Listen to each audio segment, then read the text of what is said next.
আসসালামু আলাইকুম, আমি ডাক্তার নাদিয়া সুলতানা। আজকে যে বিষয়টি নিয়ে আমরা জানবো সেটা হচ্ছে যে জরায়ুর বাহিরে গর্ভধারণ হলে সেক্ষেত্রে কি করণীয় বা সেটাকে আমরা কিভাবে প্রতিরোধ করতে পারি বা কিভাবে ম্যানেজ করা যায় সেটা নিয়ে আজকে কথা বলবো।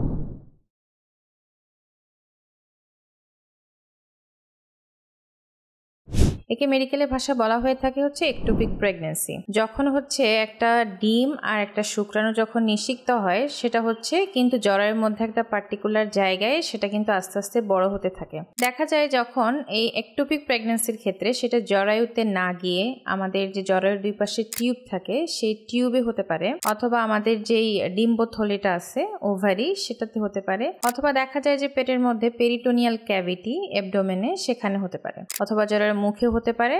আর যাদের ক্ষেত্রে হচ্ছে পূর্বে সিজারিয়ান সেকশন আছে সেই স্কারের মধ্যেও কিন্তু হতে পারে। সেই ক্ষেত্রে দেখা যায় যে অনেক মহিলারাই হচ্ছে ডাক্তারের কাছে আসে যে এ নিয়ে শর্ট পিরিয়ড অফ অ্যামিনুরিয়া, মানে একটা মিস পিরিয়ডের একটা শর্ট টাইমের একটা হিস্ট্রি নিয়ে তারা আসে। সেক্ষেত্রে যদি হয় টিউবের মধ্যে থেকে যদি দেখা যায় যে সেটা ফেটে যায়নি বা একদম আর্লি স্টেজে, তখন তারা ইউজুয়ালি এই শর্ট পিরিয়ড অফ অ্যামিনুরিয়া একটা শর্ট হিস্ট্রি নিয়ে আসে মাসিক মিস পিরিয়ডের, এবং সেই ক্ষেত্রে তলপেটে যে কোনো এক পাশে ডানে অথবা বামে একটু হালকা ব্যথা নিয়ে তারা আসে সাধারণত। আর যদি দেখা যায় যে অনেক মায়েরাই হচ্ছে এটা আনডায়াগনোসড, টিউবটা যদি ফেটে যায় পেটের মধ্যে, তাহলে দেখা যায় যে ইন্টারনাল ব্লিডিং হচ্ছে। সেই ক্ষেত্রে মারা যেই পিকচারগুলো নিয়ে ডাক্তারের কাছে আসে সেটা হচ্ছে যে তারা একটা শর্ট পিরিয়ডের একটা মিস পিরিয়ডের হিস্ট্রি নিয়ে আসে, তারপরে প্রেগনেন্সি টেস্ট হয়তো বা পজিটিভ পাওয়া যায়।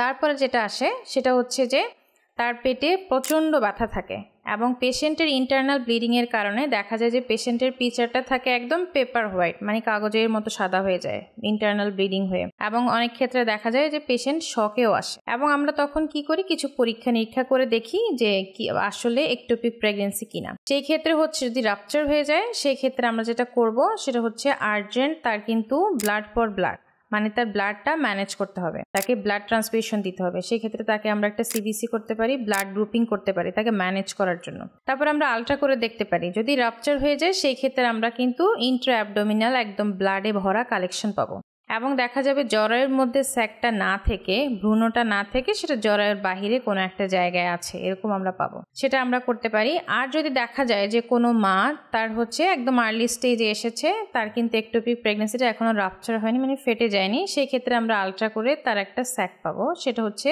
জরায়ুর বাহিরে কোনো একটা জায়গায় পাবো।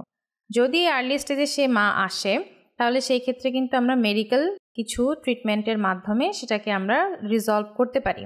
আর যদি কোনো মা দেখা যায় যে এই যে টিউবটা ফেটে গেছে সে অবস্থায় আসে, একদম শকে আসে, তাহলে আমরা বিগোরাস তাকে ব্লাড ট্রান্সফিউশন করতে হবে, তাকে শক ম্যানেজ করতে হবে, এবং কিন্তু সেই ক্ষেত্রে অপারেশনের বিকল্প কিন্তু কিছু নেই, অপারেশন করতে হবে সেই ক্ষেত্রে। সেটা কিন্তু আবার দুইভাবে করা যায়, পেট কেটে একটা ভাবে করা যায় যেমন লেপারোটমি বলে থাকি, আর অথবা আরেকটা ভাবে করা যায় লেপারোস্কোপিক্যালি করা যেতে পারে, পেট না কেটে।